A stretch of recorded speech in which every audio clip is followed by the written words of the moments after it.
We will take the last question from Mohammed Munirul Alam Joy from Bangladesh. He says, can you explain the hadith regarding 73 sects in the Muslim Ummah, out of which only one sect will go to Jannah? Allah subhanahu wa ta'ala says in the glorious Quran, in Surah An'am, chapter number 6, verse number 159, إِنَّ الَّذِينَ فَرَّقُوا دِينَهُمْ وَكَانُوا شِيَعًا لَسْتَ مِنْهُمْ فِي شَيْءٍ. Those people who have divided the religion and have made it into sects, O Prophet, you have nothing to do with them. Allah subhanahu wa ta'ala clearly says in Surah An'am, chapter number 6, verse number 159, that making sects is prohibited in Islam.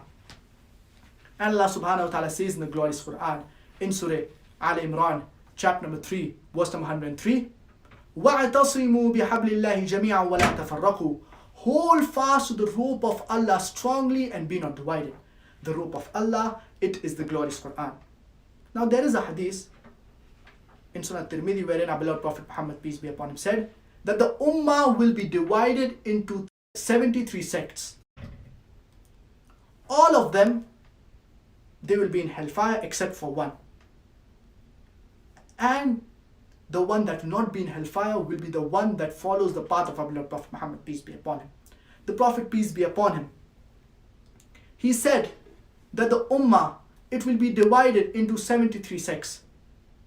That does not mean that our beloved Prophet Muhammad, peace be upon him, he said that make sects in Islam. He never said that. We Muslims, we need to follow the Quran and the Sunnah. As Allah subhanahu wa ta'ala says, Atiyullah wa atiyur Rasul. Obey Allah and obey His Messenger. We need to follow the teachings of our beloved Prophet Muhammad, peace be upon him. If we stick to the glorious Quran and to the teachings of our beloved Prophet Muhammad, peace be upon him, we will never go astray. So we should abstain from making sects in Islam. The Muslim Ummah should be united on the Quran and the Sunnah. It is a requirement that we Muslims, we are united. Many Muslims, they fight on small and petty issues.